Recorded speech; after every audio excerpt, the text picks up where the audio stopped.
हाँ हाँ, पंढरपुर। पंढरपुर में जो विठल भगवान जो है वो देवी रुक्मणी के साथ में है। मैं बहुत पुरानी बात नहीं बताऊंगा आपको, लगभग 250 साल या 300 साल पुरानी बात है।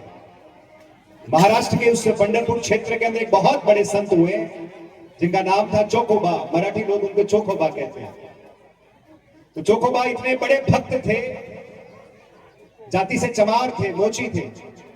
पूरे दिन में मजदूरी करते और जो भी उन्हें पैसा मिलता उसे अपना घर चलाते, अविवाहित थे। एक बार उनके मन में भाव था कि यार जिस दिन ज्यादा पैसा मिला मुझे, मैं ठाकुर जी को प्रसाद चढ़ाऊंगा। पैसे नहीं थे उस समय। एक दिन संजोग ऐसा हुआ कि उनके पास 20 पैसे ज्यादा आए।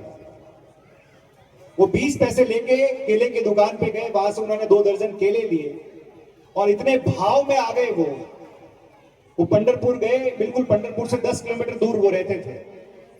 केले हाथ में लेके मंदिर में पहुंचे और जैसे ही विठल भगवान की मूर्ति को देखा उन्होंने और सीधा मंदिर के अंदर चले गए। और मंदिर में बैठे थे पंडित।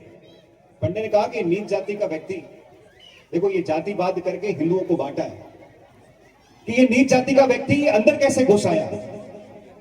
चोखोबा को बाहर लाया, उनको पीटा, उनके केले फेंक दिए और चोखोबा मार खाते खाते ठाकुर जी से कह रहे हैं कि हे ठाकुर, तुझे प्रसाद चढ़ाने तो दे, अगर नहीं लेना तो मत ले मेरा प्रसाद, लेकिन मुझे पिटवा क्यों रहे हो यार। मार खाके अपने केले लेके चोखोबा अपनी कुटिया पे आ गए।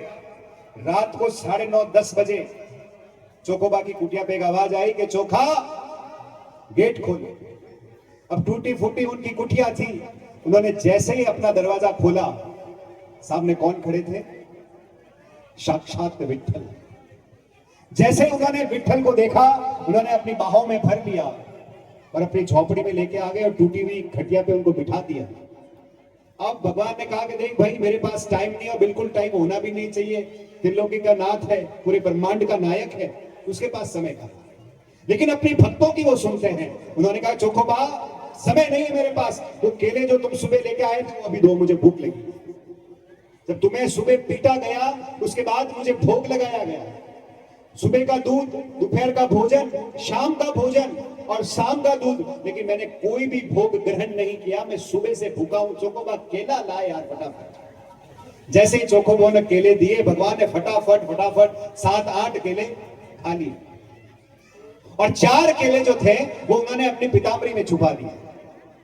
चोखोबा ने कहा कि हे रणछोर, अब केला चोर क्यों बन रहे हो? केला क्यों चुरा रहे हो? तो विठल ने कहा कि जब मैंने सुबह से कुछ नहीं खाया तो मेरे साथ में जो रुक्मणी है उसने भी सुबह से कुछ नहीं खाया। जब पति नहीं खाता तो पत्नियां तो फिर है, कैसा सिस्टम है कि नहीं है?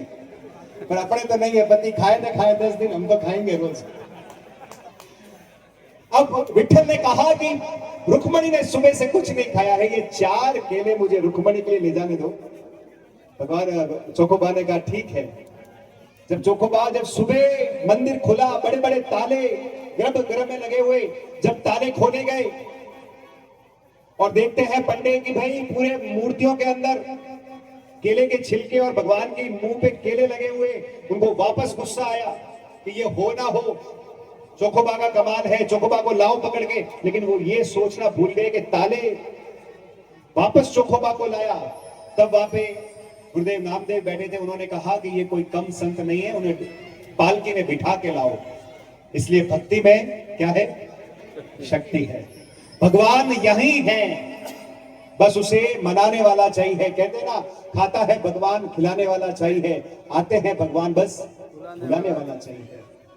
तो ये भक्ति में शक्ति है। मैं आप सभी से निवेदन करता हूं कि आप, बहुत शुक्रिया, आप सभी ने तालियां बजाई, मेरी बात समझ में आई। हम सभी अपना काम धंधा छोड़ के